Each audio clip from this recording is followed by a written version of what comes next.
Hello, everybody, and welcome back to Bandit Football Fans. Today you have myself, Deji, and we also have Callum. How's it going? What's up, guys? Yeah, all good, all good. Chelsea back to winning, so everything's good in the world. Well, after about 10, 20 misses before you actually get the goal. Those ones in it. You're only good as your last game. Sir Frank Lampard, mate. Yeah, guys, welcome back. Thank you for joining us and all that stuff. Today we're going to be doing a little bit of a debate show. We got like two main topics that we want to talk about. And I'm going to kickstart things off straight away with obviously on the weekend we had the Man United and Liverpool game. And we're not going to focus too much on that game. We're not going to focus too much on it. But what we are going to focus on is in the last couple of big games. So whether it be Liverpool versus Chelsea, Man United versus Chelsea, or Arsenal versus whoever it is, Tottenham, a lot of the pundits have come out saying that these games are not as exciting, and a lot of fans as well coming out not as saying that it's not as exciting as what it used to be. So my question to you, Kadam, and obviously I'm asking myself that question, is why do we think that's not happening? So, like, for example, I don't know if you watched the Man United and Man City game. Yeah. And I think it was Roy Keane coming out saying, "Oh yeah, man, why they all hugging each other and they're all friends and doing all that stuff? Instead, they should be fighting on the pitch and fighting for the badge and that." And obviously, like, you sit there and you look at the match and you go, "Yeah, it was a boring match. There wasn't much entertainment. Is it the goals that's not making it entertaining? Is it the fans not being there? Mm. Do you know what I mean? Or is it the fact that they're all friends? Because all these guys are boys. They all know each other like outside of football. Do you Mate, they get what I'm have saying? surprise parties every Well, this weekend. is it. This is it. Exactly. This is what I'm saying. Mendy's probably got half of Manchester. Trust me. Where's Mendy from, anyways? Where's he from? uh, He's French, isn't it? French, but obviously, But he's by the French national team, isn't it? yeah, yeah, Well, yeah. this is what I'm saying. He's probably inviting Martial and that, yeah, to the surprise with the what's it called? What's the girl that he invited? What country did she come from? The Greek girl, isn't it? Yeah, yeah. When he's like, I like big booty. Yeah. He basically took Europe. Everyone, someone sat him down. And was like, Ben, we got a national, a global pandemic here. What's the best thing? What should we do? And basically, he took a map of Europe and went from, oh, well, I'm up in here in Manchester. I reckon I need to get someone from over here in Greece.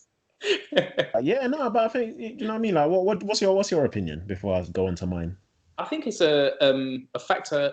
I think it's lots of different factors, basically. I think one of the things, obviously, is tiredness. Like physically, no matter how hard you train, human bodies have a limit in it. Physically, they have a limit. Just like the number of games. I believe that football players want to play every game. If you're a professional footballer and you're not ready to play every single game, then I personally think there's something a bit wrong. But saying that, it's one thing, the player wanting to play the game, and the other thing, his body just not letting him like physically run the miles that are required. And obviously on top of that, you've got the strength that you need to exert as well, on top of just stamina, which I think a lot of people forget about. So I think it's a fitness thing. I remember seeing N'Golo Kante. He was out of breath the other day. He was like down and putting his hands on his knees and like trying to get some breath. I don't think I've ever seen that before in my life. Mm-hmm. When have you seen Kante out of breath? Yeah, that's true. Doesn't happen. And I think that it's also the congested fixtures. It's the lack of training. So I think that What as to what? As like why these games are not as good as they are. I think it's a combination of tactical stuff and just purely physical stuff. Because when you Yeah, I have never thought of that. set up your team, it's Mm. like you got your game plan like literally down to every detail. You know what you're gonna do. The players know what they're gonna do, etc. I think that when in the recent times where teams just literally haven't had time to get that game plan down to such detail, I think they've had to just go for more like basically like a less customized approach, like just a more kind of almost brute force approach, where they just revert back to what they know. So if it's sitting deep and countering, they just go for that basic. If it's pressing, they try to press so hard, like that kind of stuff. And I think that kind of brings on to my second point as well of pressing. Pressing, like the pressing game is like the thing. It's like Yeah. I know what you mean. it's basically people basically say if you don't press, you're shit. Yeah. That's what it's now. That's what every team's trying to do that, isn't it? Yeah. Exactly. Whereas actually, if we look back in time, people used to respect, like, you know, the Italian teams being able to defend and just sit deep and wear out games. Like, even if you go to like Mourinho style game back first at Chelsea in like 04 or 05, that kind of time. Whereas now it's just like athleticism and pressing, and if you don't, then you're seen as a bad team, or maybe a team that doesn't know what they're doing, or something along those lines. Basically, not a team that is working to the result.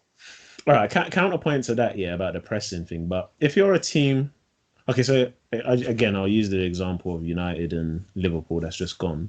Yeah. Liverpool like to press. Do you get what I'm saying? And in that game, I think they were doing it not as much as far as I can remember, but they were pressing at us and stuff like that. Actually, no, they did, because our passing was terrible, and that's only because, you know, of the press that Liverpool kind of put on show. But the thing is, it takes, if you have two teams like that, you know, a style of football that you have would basically be able to counter that. So, for example, I know that, you know, Man United, we like to do, you know, counter football. Do you know what I'm saying? We soak it up and then try and do the counter explosive stuff and whatnot. But, you know, regardless of the players and stuff like that, it ends up amounting to nothing. And then it's almost like now it becomes counter versus counter. And then we end up in a game where it's like now because everyone's run out of ideas, now everyone's doing defending versus defending. And it's just like, there's no fluidity like how it was back in the day. Like, you know, last time I remember that was such an exciting game that you played was when we beat Liverpool. And I think it was one of Rashford's, you know, when Rashford first started, and Martial, I think it was I don't know if it was his debut, but I think it was his debut when he came and he scored. And I was like, bro, that, you know, everyone was excited. Like, everyone was happy and was like, oh, you could walk away from that game and you could be like, oh, what a game. Do you get what I'm saying? And then now when you kind of watch, I do get what some of the pundits are saying. I'm not expecting players to go out there and, you know, I'm not expecting a Roy Keane versus Vieira. Do you know what I mean? Kind of esque, but it's almost like there's no top team ready to go out there and say, let's go win the game. If we get battered 3-0, at least we poured our heart out. You know what I mean? It's almost like teams are going out there and going like, again, I can only speak for Man United, but we're going out there going, let's not lose. Do you know what I mean? Like, I don't know, where is the fire? Where is the do you know what I mean? Where is that fire? I think you guys, when you guys played Chelsea as always, but yeah, you guys let yourself down that day anyways, to be fair, when you played Arsenal. When you played, yeah, you guys let yourself down that day, but do you know what I mean? Like, it just there's something missing. I think I put it down to the fans, me personally. I think the fact that there's no fans in the stadium probably makes it like, I think these players are getting a slight easy ride. I'm not a football player, I don't know, but I'm saying, like, if you've got, you know, 50,000 fans shouting at you, going, bro, attack. Do you know what I mean?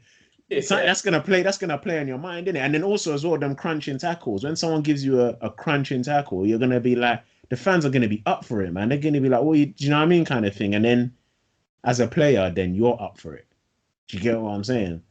No, it's true, man. I definitely, 100% agree. Fans is gonna make a difference. Having like the atmosphere that you get through a telly is not the same as when you go to a game and there's a proper number of fans there. It's something you can't feel through a television. It's something human, like a chemistry thing that you feel the pressure in your chest, all that kind of stuff, man.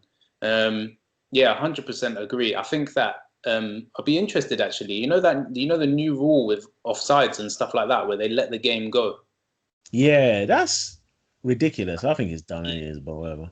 For me, it's going on way too long. Like, the guy gets the ball, he runs in, like he does, you know, he does, like he probably scores, or the ball goes out of the other end of the pitch, and then the guy stops and brings up his flag, or the game stops, or referee blows his whistle, or whatever it is. But it's going on way too long. Even when it's like a close call, it's fair enough. But when blatantly obvious, just stop the game. I'd be interested to know over the whole season of all the teams, how many extra miles the players have run. Just because of that. Yeah, just on that bit. Didn't it? But yeah, you know what? I'm not gonna lie to you. I disagree with the theory of like tiredness and stuff like that, man. Because the only reason why I say that, maybe you're right. Don't get me wrong, but I think the problem that I have is that there's certain games that you're up for. Do you get what I'm saying? There's certain games, there's certain rivalries, and you're like, yeah, this is today's the day, innit? Like I'm ready to take people down, innit?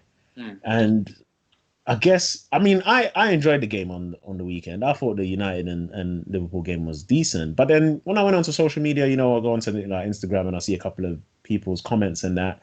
I speak to a couple of people. Everyone's going, nah, the game was boring. And I'm like, but what did you expect though? Like, was you expecting a 5-5 draw or something? Like, I don't get it. Like, and that's what I was trying to figure it out myself, man. And then obviously you got Roy Keane coming out. I know Roy Keane's a mental case anyways, man. He would have loved it. He probably didn't even want a football match. He probably wanted a boxing match. Do you know what I mean? He probably wanted players swinging out on the pitch. Yeah, exactly. Players on the pitch. Listen, he probably just wanted a scrap. That's what he wanted. And I get it. Football's evolved. You know what I mean? It's not about that. And as I said, like these men all know each other and stuff like that. But like you got to be up for it, man. Do you get what I'm saying? Like, well, the perfect case for me was our game with Arsenal. All of our young players, like all of our academy players, like Mount, James, etc. When they were playing in the youth teams, Arsenal, it was between the youth games and the youth leagues were between us and Arsenal, right? So every single time they play Arsenal throughout the whole of their life, it's like do or die. Like you either win or you're dead. And for me, the performance that some of those guys put in against Arsenal, it wasn't like their normal selves playing against Arsenal. Because I've watched youth games as well when they used to play against the young players who are now in Arsenal's first team, like Saka, for example. I've just seen them have such fire, like you were saying, like that. I don't know, it's like a spark, and it wasn't there for us. And I can't compute why it wouldn't be there for players like Mason Mount, who has more energy than almost anyone. That game, was you at home? Were we at home? Nah. Away. I think we were away. I could be. Yeah, because I was gonna say, like, even that could be a fan thing as well. The fact that there was no fans there, innit? Yeah, it could be. I'm just having a quick check. Yeah, we were away. Yeah. So you can't even that kind. I don't know, man. That's what I'm saying. Like, it took me some time to clock onto it, but I think now I'm seeing it and I'm looking at it and I'm going, I exclude the fighting part, because the fighting part is just stupid, and it's, you know, exclude the fact that you can't be going into 2-footed tackles just because you don't like the other team and stuff. Do you know what I mean? You can't even go into 1-footed tackles or no-footed tackles these days. It's true. Man, did you see? There was one that I saw. So obviously there was the red card in Chelsea Fulham game, right? Yeah, I saw that one. That was madness. That was pure madness. Yeah, I'm telling you, that ref was trash. What is it with refs? No, but that tackle was not needed though. I don't know if it was a. 100% agree. It was not needed. It was a solid yellow. As Kelechi said, it was a dark yellow. Yeah. It's borderline red though, because I'm not gonna lie to you. When I looked at it, I was like, bruv, was you smoking? Like, what happened, bruv? I know what happened to you. Like, everyone who knows me knows how much I love Dave and Azpilicueta. So no one would ever defend Dave more than me. So I know, like, if I don't think it was a red, then personally I think it wasn't. Like, it shouldn't have been a red. We'll go for dark yellow. But the one, did you see? I don't know if you saw the Sheffield United game. I can't remember who it was against. But basically, defender was bringing it out from the back. I think it might have been Southampton. Defender was bringing it out. No, Newcastle. Fabian Schär was bringing it out from the back, the centre back. And Billy Sharp came in from behind him, the Sheffield United forward, and literally just trashed his ankle, like full on studs into the side of his ankle. Yeah. Oh, just a yellow. Like, and the ball was long gone. Like, not even anything. I can't. That's refs for you, man. I'm not gonna lie. That's refs for you, innit? You know what I mean? Like, even like a lot of people were saying, like, even Shaw against Burnley, he should have been sent off for that one. When he went into it. I don't think he should have been sent off. I think the yellow card was fair. But the thing is that, you know where it gets a little bit difficult in them situations as well for the ref, yeah? because I think it was after that Cavani got tackled and then Cavani went down in it. And I was like, if you send off, it's hard, yeah, because if you send off Shaw, you gotta send off the other guy in it as well. Like, and obviously, if we're going by the rules, you don't send off the other guy because you go back to what it was before, in it. And you sit there and you go, but that's not fair though, because play continued, and I get it. The continuation thing is stupid. It doesn't make sense. It gets tricky when you get into those situations. But then again, you have to look at it and go, how many times do we see those situations? Do you get what I mean? The other thing on that continuing play is refs not letting the game go. Like, as in, it can be a really bad tackle. Not saying it isn't. It's probably a yellow. You should come back and give the yellow. Yeah. But let the game go. And so many times. But again, I think the fans affect that. I'm not gonna lie to you. I think the fans, if the fans intimidate the ref enough, some refs, not all refs, them waste man refs, yeah. If you intimidate them enough, yeah, they don't want it. Do you know what I mean? They don't want that smoke at all. Imagine, yeah, you see Arsenal fans are probably the most toxic fans in it. Imagine about 50 of them, 60 of them, do you know what I mean, on your case, yeah, as a ref. So you have to look at it and go, shit, bro, do I really want that smoke? Actually, Let me what just, I never thought yet is how refs leave games. How do they get bro, out? this is what I'm saying. And there's them 50 or 60 hardcore fans who just out of those thousands, yeah, there's 50 or 60 hardcore ones that are like, yeah, is that you gave my man a yellow card? Watching you come out. You know what I'm saying? So no, but I don't know, man. I don't know if the passion is gone. I don't know if it's even the continuation thing. I think that makes a massive effect because you're just making the game shit. Do you know what I mean? If the ref keeps on stopping the game and doing the madness and whatnot, you just sit there and you think, bruv, man, this game is getting a bit dead. Do you know what I mean? Kind of thing. Start. Yeah, it's irritating. I think like even that game on the weekend as well.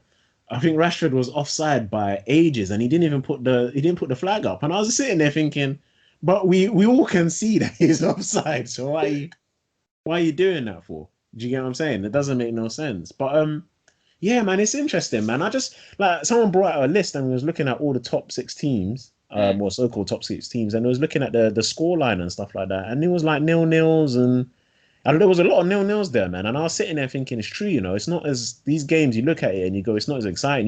You feel like you're gonna come into this game going, you know what, let's just defend it out. Do you know what I mean? We don't want to lose.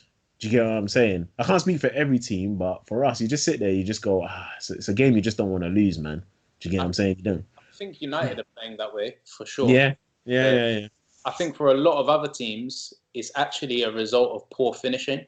I think the strikers are just, for whatever reason, like you've seen with players like Mo Salah and Sadio Mane. And And don't know what's going on with it. But no one, like, what's going on with them? Why aren't they, like, they had the chances, they're in front of goal, they're just not putting it in. And I think that is one of the biggest reasons why we're not seeing such high scoring games. But equally, that the game is getting faster and faster. And I think that when there are teams, like, do you remember our game, like Chelsea? Yeah, that was boring though. No one came to win that game. No. That was dead. For me, that was against how we normally go into games. But I think that United have taken a bit more of a deeper approach this season.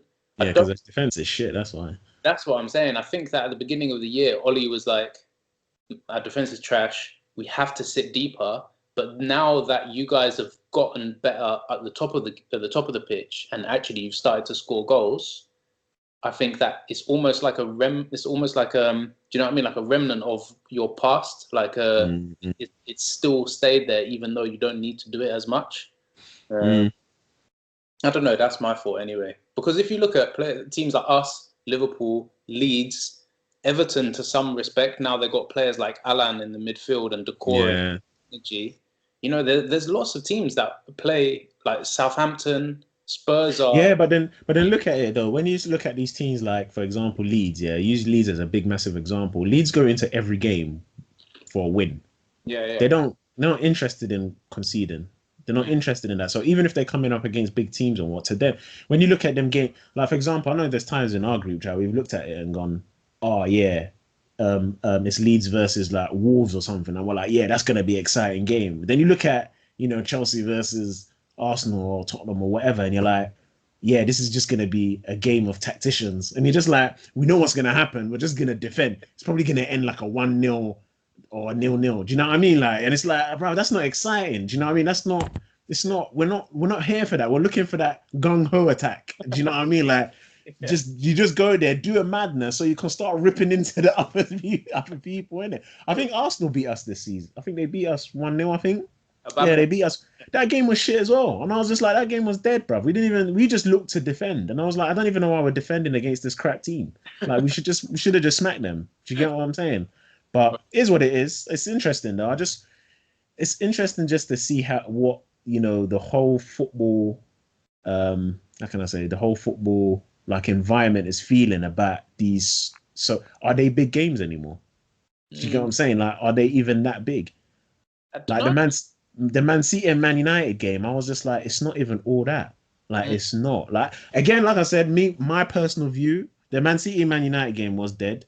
The Man United and the United and Liverpool game, I enjoyed that. I was like, it was good, but the only reason why I enjoyed it is because we were top of the table and I didn't want to lose. So I was like, that's cool. Like, it was okay. They didn't really do much. We defended well. We could have taken our chances. I'm not gonna name names and whose fault it is and stuff like that. But Bruno was there.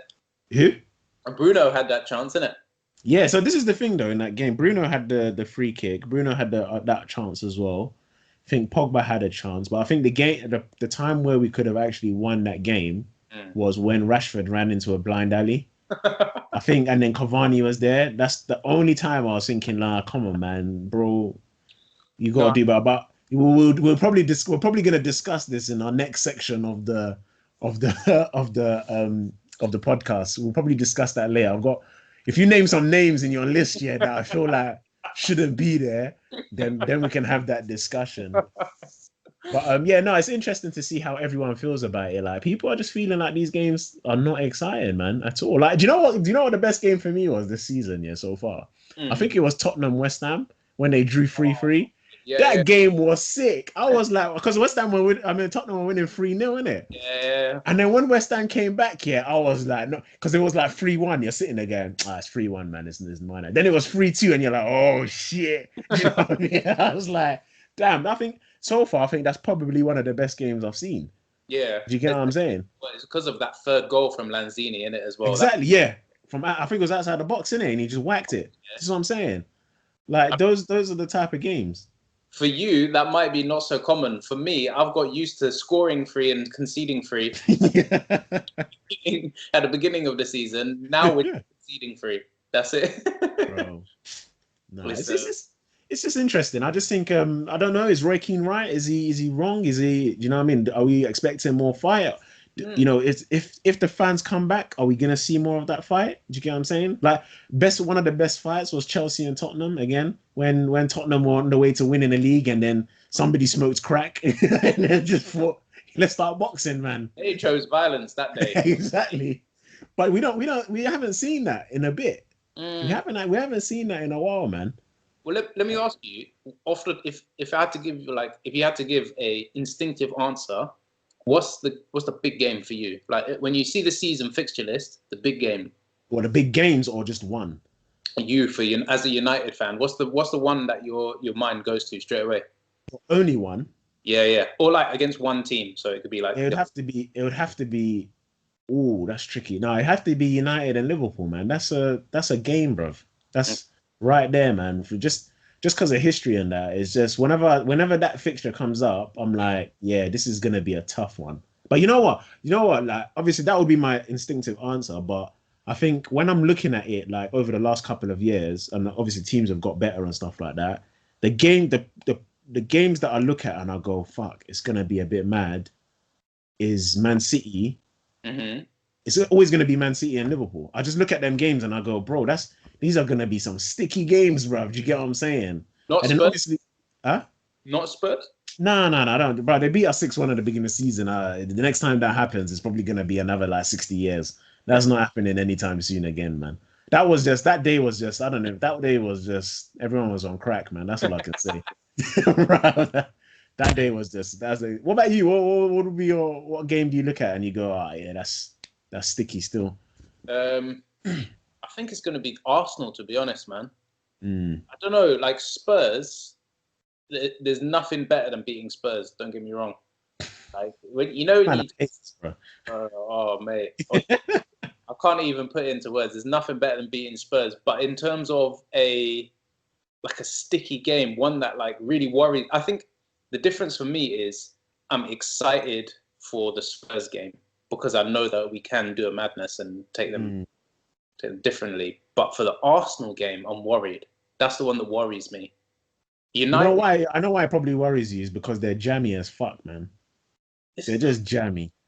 They're a jammy team, man. You know what it is, yeah? When you come up against them, yeah, it's like they could have like 5 or 6 shit games.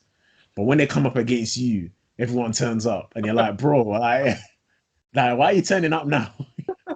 Yeah. Honestly. By the way, have you seen Wolves' form since they beat us? No, they haven't won in 7 games. This is what I'm saying. This is what I'm saying. Like Arsenal are just jammy, man. That's probably why you feel that way, man. I don't know. Yeah, I guess it's just like standard, isn't it? It can go either way. Like no one knows what the result's going to be. Whereas Spurs, I don't know. I find it difficult to accept when I lose to Arsenal. If I lose to Spurs, I don't know. It's like we let you win it. Like gosh. Oh shit. Yeah. Nah, that's disrespectful though, slightly. That's slightly disrespectful. Yeah, nah, like even when we come up against Arsenal, even that's a big rivalry and that's a big game as well. But with them, man, they're just jammy, man. They're just one fucking jammy team, man. 3 goals that they got against us. Well, they beat you 1-0 from a penalty, innit? Yeah. That's what I'm saying. It's just jammy, man. That's what I was looking at. I was like, you lot are just annoying, man. You're just. You know what? I remember once, yeah, my brother, he was like, he said to me, he's a Chelsea fan, and he's like, he hates the smaller teams. And I was like, why? And he goes, because they're just there for no reason. They don't want to succeed. They just want to make your life a living hell. That's Arsenal for me. You know why? There's no ambition. Now we've turned it into the hate Arsenal show. We always did this. You're telling me lack of. You just but listen to what I'm saying though. Like this is my point. Yeah. Before we move on to the next segment, yeah, this is my thing about Arsenal. There's no ambition to go for the Prem. The ambition is just 4th place. So why the hell are you making everyone's life a living hell? Just lose so we can carry on with our season. Bro, that's it. We just want to carry on with our season. We're not interested in your bullshit and 4th place and that. We've got better things. We've got better, you know what I mean? We've got bigger fish to fry, bro. We ain't got time for you lot. That's what they remind me of. Do you reckon any managers tried it in the tunnel before the game, just being like, listen, like chatting to the other manager, innit? Yeah. Come on. We both know what's happening here. You know what I mean? No, man, it's annoying, man. It's very annoying. But as I said, I mean, just to finish off on this one, yeah, man. Like, you know, I think me personally, right, I'll ask you this question first, actually. So, do you think that the fight has gone out of these big games, like in general? Like, do you think Do you think it's that a case of like when we get the fans back in, maybe it might pick up, or do you think that these big games it's too, you know, it's a tactical thing. They're just too defensive. Nobody wants to lose. You know, you're playing the how can I say it? You know, you're not necessarily playing the situation, but you're playing the what's that word, man? I forget. Anyways, but yeah, there's no fight in it. I think there's 2 main things. The first one is that what we were chatting about before about the friends across the team. Yeah, definitely. Basically, pretty much never had that. Like even, you know, all the England players chat now about why England national team didn't do well was because no one was friends.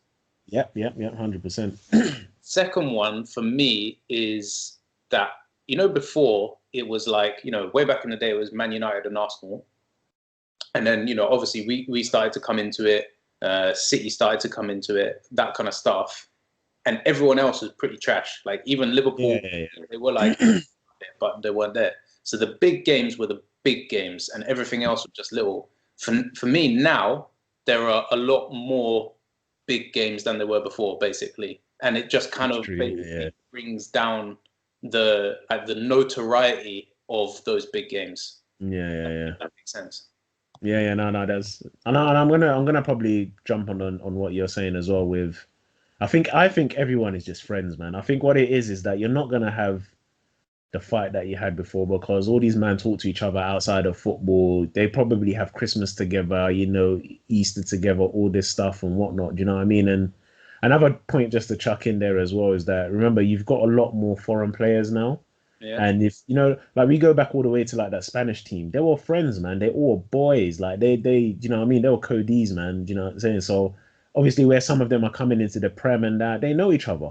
Do you know what I mean? And they're cool. And also they're welcoming as well. It's like, an example is that guy that we just bought from Atalanta, that young guy, Diallo. Yeah, so we brought him, and he's from Ivory Coast. Do you know what I mean? And he's come along with, he's chatting to Bailly now and stuff like that. And as a team, as a club, you come there and you go, right, know your players and whatnot. And then outside of the club, when you go home and whatnot, you're probably going to spot someone from Instagram or Twitter that plays for Man City or Liverpool or Chelsea, and you're going to be like, oh, you know what? I've just landed.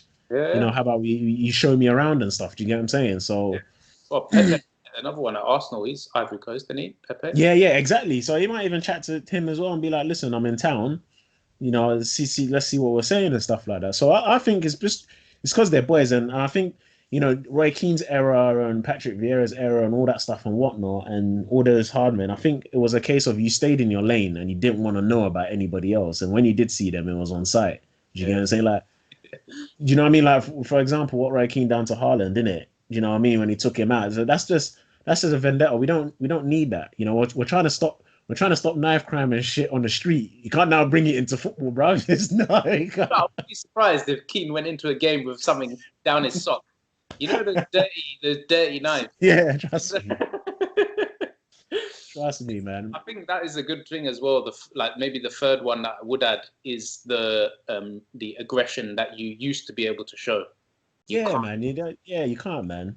I think that players are like held back. Basically, they can't go all in. Yeah. Definitely. Right, moving on. Right, we're going on to who we think is going to be the next Ballon d'Or winner. Not next as in like in the next year or anything like that, but we're talking the future Ballon d'Or winner because Messi and Ronaldo are getting old. Ronaldo's a machine at the end of the day, but we know that it's coming, innit? We know it's coming to an end. Messi just got a red card the other day. He's got a head loss. We know it's coming to an end. He's done that. He's tired out here. So we're gonna discuss. I think Callum, you're gonna go through a couple of list of players, and we're just gonna say what we think about who's gonna be up there, who has potential to be up there, and who doesn't, basically. Well, the first, obviously, there's the big names, Mbappe. He's definitely. But you know what? Yeah. So this is my thing about him, about Mbappe, or my question: if he stays in France and he keeps on, I'm not saying it's a Mickey Mouse league because, to a certain degree, come on, man, look at bro. Do you know what? Poch is on there and he's 11 days and he's won a trophy, bro. I'm not gonna lie to you. If you think about it, if he went to any other team, would you have won it? Was that his first trophy? Bro, that's his first trophy. I think it's his first trophy, as far as I know, anyway. Because I don't think he won anything with Espanyol or Southampton, and he obviously didn't. No, definitely didn't. No, nothing with Southampton and Tottenham. Nah, didn't win nothing. Well, he won. The Audi Cup or something like that. Wait, I don't know if that counts. Aldi. No, I think it's Audi. The rings. Oh, come on, man! Don't disrespect them like that, man. Listen, and also, shout out Audi though. We respect you, but sponsor us Audi though. Still. You know what was jokes? There was I think it was on Football Focus or some program where they were doing a review of Pochettino, innit, and like his move to PSG. And when they show someone's time somewhere and they're like, I don't know, League Cup winner 2009, FA Cup winner, whatever. Yeah. So it was like the titles that they were putting in Pochettino's thing. It was like finished third in 2016. That's disrespectful. Like Champions League finalist or Champions League runner-up or something like that, and mate, I couldn't stop laughing. I was trying not to laugh, but when you're just like, They can't do that. That's disrespectful in my. It is 100% disrespectful, 100%. But yeah, with Mbappe, yeah, I think for me, for him to reach that height, he needs to go to a different league. I'm not gonna say better or anything like that. I'm just gonna say he needs to go to a different league because playing for PSG when you're winning the trophy, you're winning, the trophy by December is ridiculous. To me, that's me personally. People may disagree. If you disagree, let us know. But to me, that's what I think. Now, I agree, man. I agree. I think, to be honest, it's either going to be Madrid. I think it's basically like 80% Madrid, isn't it? It's going to be Madrid. The only other one that I can see pulling him, maybe two, is United or Liverpool. Those are the only other ones I can see. What do you think? I think Ed, that's down to Ed, innit, man? I don't even put it down to Man United. Is whether Ed can even broker that deal or not. I think the best option, to be honest, yeah, if he comes to us, I don't. The problem is with big players like him coming to us is not having the right system and not having the right person to actually nurture them. Do you know what I mean? And we don't have that. I don't think Oli is going to get the best out of him, to be fair. If he goes to Real Madrid, I think Zidane will, if Zidane's still there. I think if he goes Real Madrid, I think he will, and he will turn that team around, because they will just basically they'll put all their focus on him. They'll build a team around him. Do you know what I mean? Whereas if he comes to us, he kind of upsets the boat a little bit to a certain degree. And again, like I genuinely don't think that if we have someone like Oli managing the team, he's not going to get the best out of him. No way. Yeah. No, I was going. Those decisions that are like 99% commercial. Yeah. It could work based on that. Whether I think he should come or not, oh, definitely, I want him. But are we gonna? I don't want players coming to United and then turning into shit because we've made them look like shit. Do you get what I'm saying? And that's on. And we've got a record of doing that. You know what I mean? So. But Mbappe is definitely number one. I think he's definitely going to be the obvious one. But I just don't think if he stays at PSG, I think it may take a little bit longer than what everyone thinks. Do we know actually? Has anyone, or I'm sure someone has, who was the last person to win the Ballon d'Or from French league? Was it? I don't know. Be interesting to see. Was it what's his face? The guy that was in charge of UEFA, Platini. Did he ever win it from France? I don't know. Let's have a look. Ballon d'Or winners list. Here we go, boys. That's a good question, though. Good one, I know. Interesting. Yeah, playing in that league. As I said, I'm not doing disrespect to the league. I'm not trying to call them this. You know how I feel about it, so I'm not going to repeat myself anyways. All right, here we go. Oh, damn, we're going back a bit too far. Hold on. Okay, here we go. So the closest that someone's got recently, Neymar finished third in 2017, apparently. Nah, he's not serious anyways, man. And I'm scrolling. Damn, there are lots of Spain flags. I'm not gonna lie. This is you see what I'm saying. So we're right then, but that's what I'm saying. Mbappe staying at PSG probably isn't gonna win it because you know what? I might as well just say it. No one really respects that league. It's true though, but if they did, you'd be looking there more often. What's the minutes on the recording? 38. Lasted 38 minutes. Nobody really respects that league, man. Nah, it's serious though. You know what? When Neymar came third, what team was he at? Barcelona. Yeah. No, Paris Saint-Germain. Oh, he was there. Oh, yeah, because he said he was the closest. French league. So, wasn't too far off. This was the other guy I was thinking of. It was in 1991, Jean-Pierre Papin playing for Marseille. He was the last guy to win it. Since then, there have been a good few Italians, good few German. The clubs that the league, the club they were in. Good few Italians, Germans, but mainly Spanish.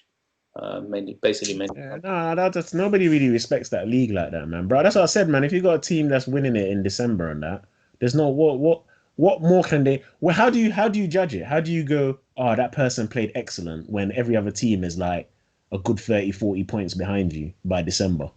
How do you now judge a player on their team? Do you I get don't, what I'm saying? I don't even know. It's, Yeah. but I mean, we do say that, but then how? I'm not saying it's exactly the same, but how different is the Spanish league? How much different is the Spanish league? All right. Well, look at all the position that Barcelona and Real Madrid are in.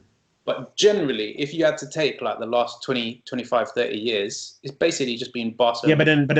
then you have to. But then when you look at the Spanish league and that, you have to then look at what they do in Europe, like Champions League and stuff like that. Very true. That's Yeah, very because when they go Champions League and that, they take it to a different level. When PSG go Champions League, their level is not the same. well, they do still take it to a different level. It's just a shit. Well, I mean, our shit team beat their good team, so But I don't it's know. a different level. It's just it's just shit level. Yeah, That's well, that's my point, and you know that's my point, and I will always stand by that point. But is what it is, isn't it? no, it's true, man. It's true. But Um, yeah, so we're basically saying that Mbappe has to move to Madrid. I Basically, think he has. I think he has to move. He has to move to get that. To get that, he's gonna get it. He definitely will get it. I just think it will be quicker if he went to a different league and did the same like mm. madness that he's doing right now. That's what I think.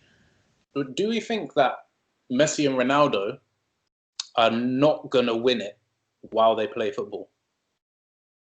Do they Well, have to as in like, for someone else to win it? yeah, yeah, man, I bro. mean, Them two, yeah, bro. They're still on their madness, man. I don't know about. To be fair, I haven't been watching Juve as much, but I think Ronaldo is still. When it does pop up and that, and I just look at what he does and the goals that he scores, I'm just like, bro, this guy is still on it, man. Do you know do you what I think, mean? And then Messi as well, man. It's natural to him, man. It's like drinking water. I just can't imagine. You know those guys if they long out their careers and they go. Obviously, we're just talking within Europe. If they go MLS or China or whatever, Yeah, that's yeah. different. But I can just imagine. Like, do you think they'll still be winning it when they're like? Well, first of all, do you think they'll still be playing? And if they're playing, do you think they'll still be winning it when they're like 37, something like? Okay, so then this is how I have to look at it. Yeah. So going off the point that we were saying about Mbappe, if Mbappe now goes to a better league, if Mm, he goes to, let's say he goes to Real Madrid, yeah. Let's say he goes to Real Madrid and he does a madness there. Do you get what I'm saying? Then I can turn around and be like, nah, I don't think them two can win it. mm, But I think whilst everyone is like below par mm, compared to Messi and Ronaldo, and still below par because it still seems like no one is still touching their levels. Do you mm. get what I'm saying? I still think that yeah, give it next season, probably they're going to be in contention to win it again. Do you get what I'm saying? I don't know if the head loss that Messi has had now, that red card is going to put him, drop his numbers, but people will still turn around and be like, yeah, them two are beasts, man. Mm. Do you know what I No, mean? maybe the thing that I'm interested in, and obviously no one can question their talent or their legendary status, whatever it is. But for me, there is a degree of people basically just putting them in first and second, whichever way round. Yeah, yeah, yeah, yeah. After that, so like even back in the day when like Xavi and Iniesta were Yeah, yeah, yeah. running things, I personally thought that Iniesta was the best person. Mm.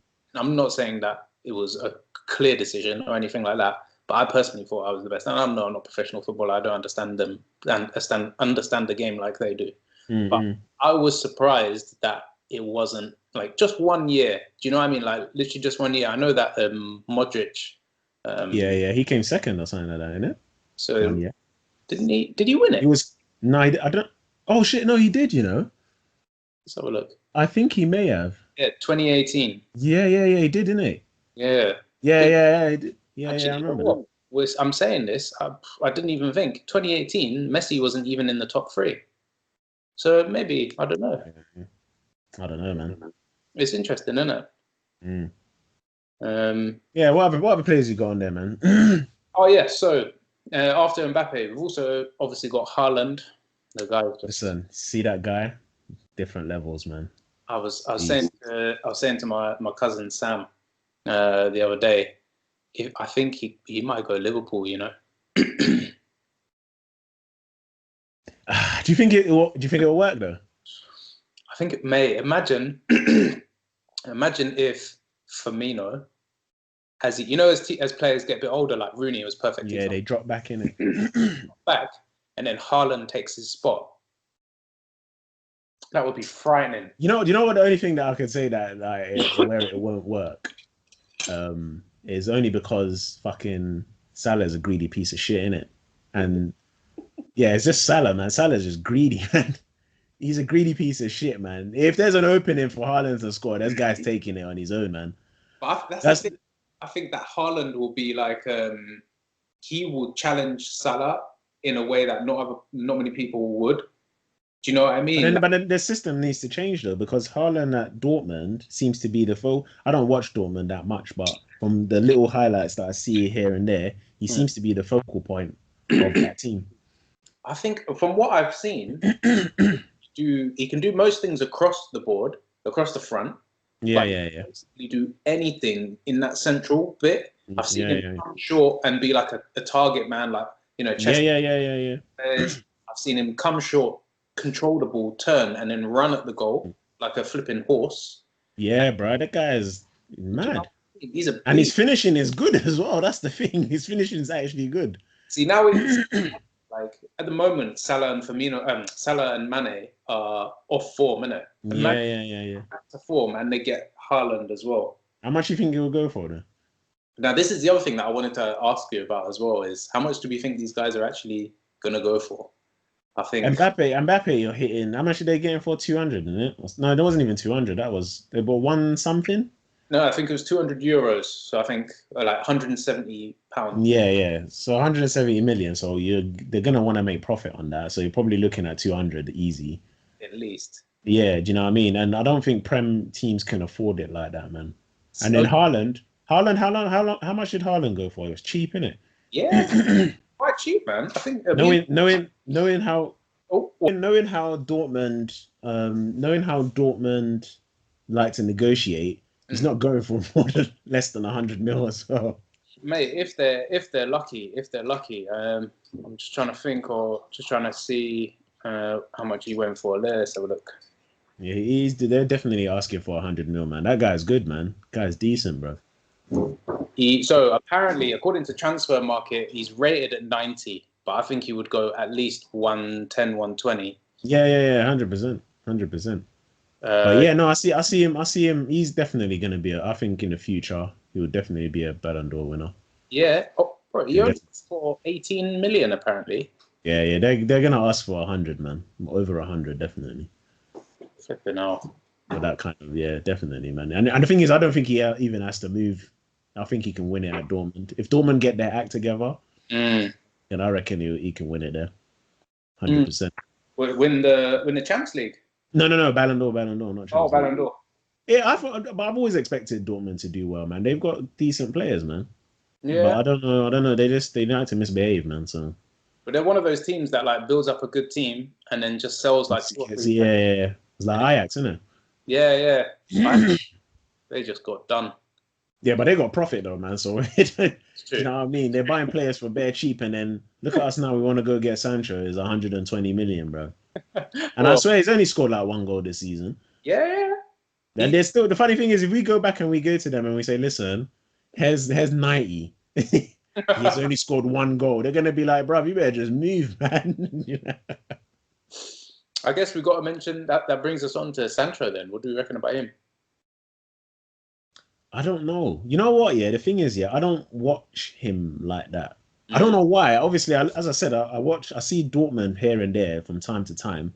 But whenever I'm watching Dortmund, I'm more looking at Haaland. Only because I remember before he moved there, we wanted Haaland, didn't it? Do you know what I mean? So I was like, I was following him for a bit. And then when I've seen him go on Dortmund, he's doing the business, innit? Whereas Sancho, I didn't really follow Sancho like that until we started talking about him. And then like this season, he ain't really done much. So I don't know. Again, is Dortmund the team where he can win it at? Depends on how the team does. If he comes to, the only place I can see him coming back to is obviously the Prem. If he comes back to the Prem, what team can he do it at? With with the way that Man United is, I don't see it. I don't see that happening.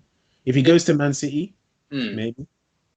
Do you think that United could sign Sancho as long as they have Greenwood? The thing is, we ain't seen this season we haven't really seen that much of Greenwood. So when we talk about potential and stuff like that, can we really say, we know that he's got potential. We ain't seen enough of him, to be fair. Mm. Are we gonna see enough of him next season? We don't know because only God knows what Ollie's doing. Um, um, yes, we can. If Greenwood is there, there's a lot of games in the season. Yeah, I think so. Yeah, we can. So We can. do you think that having like Rashford, Martial, Greenwood, Sancho, I don't know if you want to include Van der Beek in a forward line. No, Van der Beek is a centre mid though. That's the thing, isn't it? I think Mm, there's only a couple of times where he's played in the front three, but no, he's more of a midfielder. Yeah, I think he can still work, man. I think it can, man. I think it can work, and I think if he comes in and does a better job than Rashford, hmm then you know what I mean. As I say, yeah, my thing is that like when I see certain players and stuff and they're doing a madness, sometimes look at Shaw. We brought in Shaw came out, and I respect that. Shaw came out and said, "Bro, we need a left back." Do you know what I mean? That someone to have a competition with. We brought in a left back, and Shaw's turned into something else.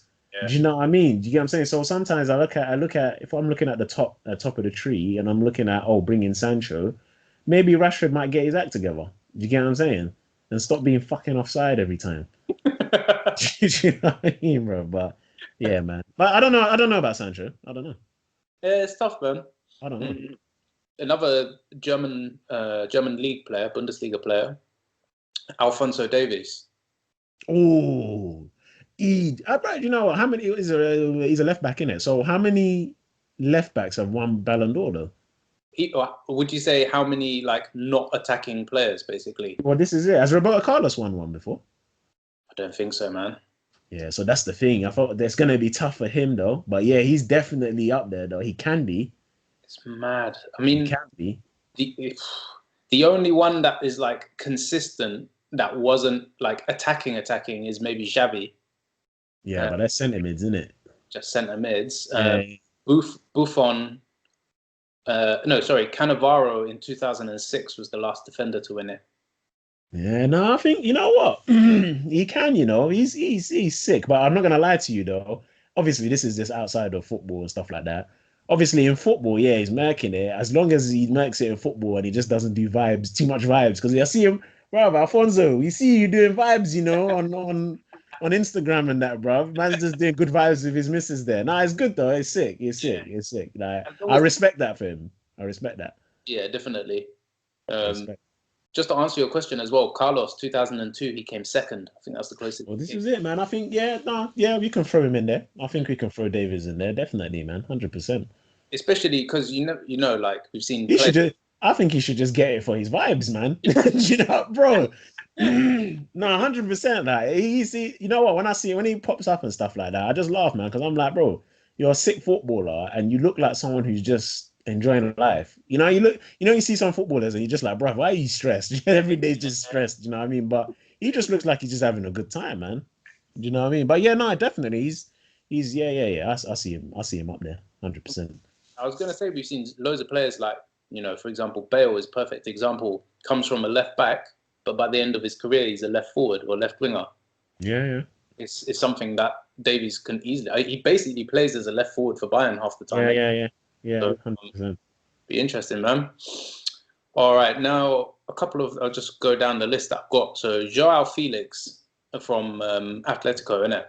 I swear he's not done as good as I don't watch him, but I swear from what I'm hearing, he's not doing as good as what everyone expected him to, innit? So this is what I'm saying. You remember like a few episodes ago, we were chatting about like, Kepa's price tag and all that kind of stuff, right? And I was saying there are a few transfers that are a little bit mad. Joao Felix for 120 million. That's mad though, and he's got nothing to show for it, bro. I don't, and you know what is even madder is that Atletico will still probably make a profit somehow on him. No way. Mate, that club's ability to turn a profit is insane. Bro, if he's not playing as well as what everyone, because I don't hear his name all about the place and stuff like that. You know what I'm saying? Like, again, Atletico Madrid fans might know a bit more than what we know. Do you get what I'm saying? But from what I've been hearing, he's not living up to that 120. I don't see that club recuperating that money back. No way. It's insane, man. No way, bro. 120 M's, I swear Liverpool wanted him as well, innit? Oh, is it? I think it was Liverpool. I think it was someone else that wanted him as well. Someone from the Prem, anyways. Oh man. Well, I mean, I would love to chat Nah. about it, but we've got Atleti in the Champions League, innit? So if I chat, Imagine the Bank's one top corner against you, man. All of a sudden, he's now worth 130. what I'm saying. But I think that it would actually be interesting, this conversation that we're having now, if we have this same conversation in like maybe 2 or 3 months after a few of the Champions League games have happened, and your memory like starts to get jogged about like, oh, this player's doing bits, whatever. Yeah. Could be interesting, isn't it? No, I don't think he's one of them. No, I wouldn't put him there as a future Ballon d'Or winner. Okay, interesting. What about Ansu Fati at Barca? I'm trying to remember who it is. Yeah. I've seen him. Do you know what I was thinking of as well? There's another geezer at Real Madrid. He's a left winger as well. Can't remember what he's. There's Vinicius at Yeah. I think is that him, the Real Madrid guy? Yeah. No, so with the Fatty guy again, I ain't really seen him like that, but I've been hearing good things. I'm not gonna lie to you. Definitely been hearing good things. Skillful player. Yeah, I don't know. I can't really comment on that. So, what do you think from what you've seen? I've seen him a few times in a few Barca games. The guy's he's so small and quick. How old is he? I think he's only 19, maybe 18, 19, something like that. Yeah. He doesn't have a similar style to Messi in terms of like positional or anything like that. Yeah. I think he's right-footed as well, so it's not in that way.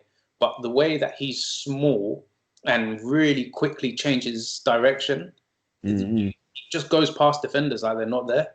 And he's kind of got like I'm not saying he's the same as Ronaldinho, but the way that Ronaldinho used to do things that you weren't expecting. Yeah. That's kind of what Ansu Fati does as well. It's interesting. Yeah, no, I don't really watch him. I don't really watch him like that. The only guy that I think I've seen quite a few of is that guy he said from Real Madrid. Let me see, just make sure it's the same guy. His name? What's his name again? Vinicius. He's dark skin, isn't it? Proper dark. Yeah. He plays up front, sometimes coming from the wing. Yeah. See him, yeah. I think if he carries on the way he's going, I think he's gonna be a bit mad because I've seen a couple of games where he's played, and I'm like, bro, this guy's a problem. I was like, he's rapid. Yeah, mad fast, and he's skilled. He's got he's got mad skill on the ball as well, isn't it? True, man. Yeah, I think he's one of them. He's probably up and coming. I reckon he'll probably be a future one. If he puts on a bit of weight, he would remind me a little bit of Ronaldo Fenomeno. Okay. Original Ronaldo, the way that got, like that bursts and just that clinical, but the combination with like a bit of skill as well. Yeah. Then it could be. Yeah. I definitely see him. I see him as one of them, definitely. And then who else we got? So a couple of other names. We've got Frankie de Jong from Barcelona, the tenor. Yeah. But you know what? It's really hard to comment on those guys. The reason why is because Barcelona aren't doing that well. Yeah. So it's very hard for us to go, they're going to be one of the guys. He's a good player, 100%. But Barcelona, do you know what I mean? Like, if you're looking at Ballon d'Or, and the winners and stuff like that, these are players who came to that team and they changed it. They've made it different. Do you know what I mean? Like, and also as well, like, you look at it and you go like, if a team was to pick them up, are they going to just slot into that position and just change everything? Is the team going to be built around them? And it's hard to say that because now he's moved over he went from Ajax being here to then moving to Barcelona and then being on a lower level. And it's like, and then he gets lost in the whole, obviously Messi now wanting to leave the club and all the drama that they have in, and then not really being talked about. Do you get what I'm saying? And people are not interested as much. Do you get what I'm saying, kind of thing? So I think that's where it becomes a little bit difficult to put those players there. I think for me, Barca, they're gonna go through maybe 3-4 years of not really doing that much in comparison to what we know them to. But just like everyone else, isn't it? But after those 3 or 4 years, I think we'll start to see. Obviously, when Messi leaves as well, because I think we all know it's going to be a when. is going to release a lot of funds as well, which they would hopefully be able to reinvest. But do you think they're gonna get a lot if they, let's say for example, they do sell Messi? Do you think they're gonna get a lot of money from that? I mainly meant in terms of weekly wage, like Oh wage, shit, yeah, that's true. Yeah. like as a whole, financially Yeah. going to be, and obviously they make money from Messi as well in a sense, so you have to take that into consideration. But yeah, man, I think it's going to be interesting, and especially, well, we've already seen players like Suarez and stuff like that leave, so it's kind of starting to phase into that next generation of players. But Yeah, but Messi is one guy, even regardless of anything, man. You don't really want to lose him, innit? yeah, If you know, because if he one day, if you know, like I know he's going through his shit now, but if one day he turned around and said, you know what, let me just allow these man, and then turns up, it's a different story, innit? Do you know what I mean? But it's true, it is man. what it is. And then we got just mention some other names that I got here. So we got Donnarumma, the AC Milan goalkeeper. He's Okay, that guy's feels like he's been around for 2 decades. He's only like 21. It's insane. yeah. Another Italian defensive midfielder this time, Tonali. Have you seen him? He's like No, I ain't seen him. Oh, He's- fair. yeah. He's rumored to be like the next Pirlo. I know AC Milan were really wanted him. And then we got again going back to the French league, we got Camavinga, the Rennes player. Okay, no, I ain't seen him. Centre defensive midfield. A bit of a different kind of bulk to be a bit of a different breed rather. He's quite tall and quite dominant, but he's got that silk, but for a defensive midfielder, if that makes sense. Do you remember Cannavaro? I think it was a Portuguese DM. Was that his name? He was a big black guy. It might not have been Cannavaro. I can't remember what his name was. You know what I'm talking about? William Carvalho. Carvalho, that's it. Yeah. Is it like him? No, this guy, build. Carvalho, he was just a bit of a tank as well. He's more. Yeah, but he was good though. He had technique, man. Definitely. I'm surprised no one picked him up, but I think a lot of players did. I think injuries were stopping him. Okay. Yeah. But now Camavinga's he's quite lightweight. I'm not saying that he doesn't go into challenges or anything like that. But when you just look at him, he doesn't look. You know, like when you looked at Carvalho, the guy was built. Yeah. You don't get that from Camavinga, but he's young, so who knows? He might develop. He might bulk up, innit? Yeah.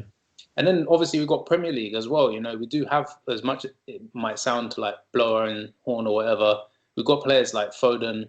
I think Foden I think he's sick, man. I think I reckon if he carries on the way that he's going on, and as I was saying to you guys as well, like I think the only way he becomes a Ballon d'Or winner is if he stays with Pep. I seriously, I think if he stays with Pep, wherever Pep goes, he might as well just go along with him because he's the only person I can see right now basically teaching this guy. Look what he's done to, what's his name?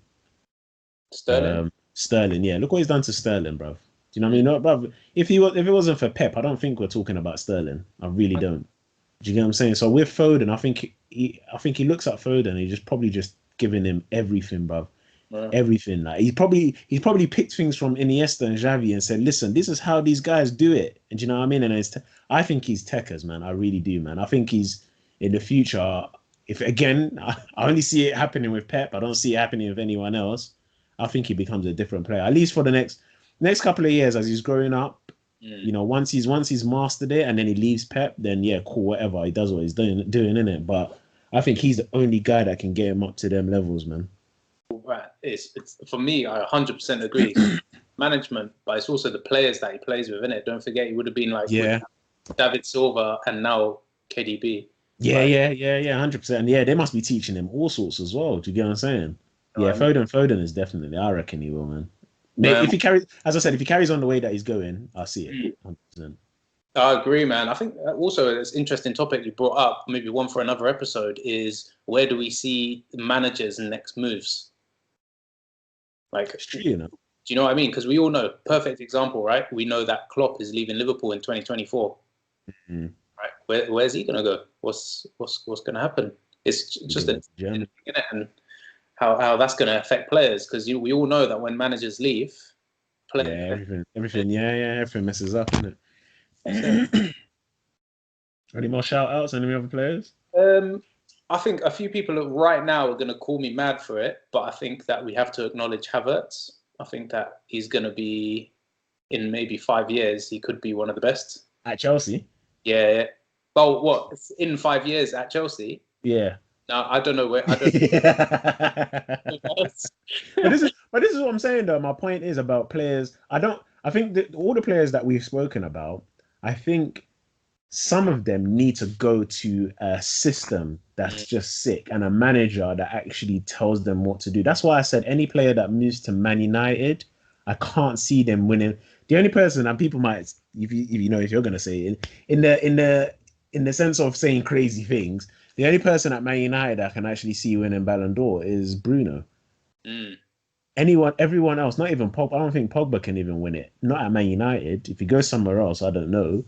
But the only person I can see actually winning it whilst at Man United is winning Ballon d'Or is Bruno, and that's only if Bruno picks us out of shit situations. If he constantly does that, people are just because that's what's giving him the name now because he's just picked us out of shit situations, and that's what's making everyone go, oh yeah, he's amazing, he's this and that.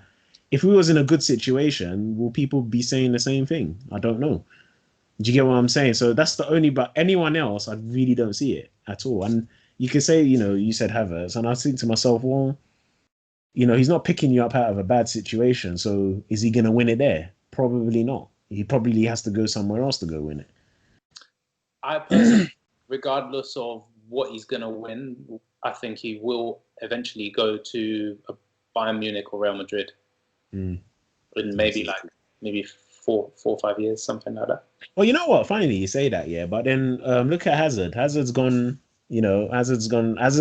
has potential to win it. He's gone Real Madrid and he's fucking up.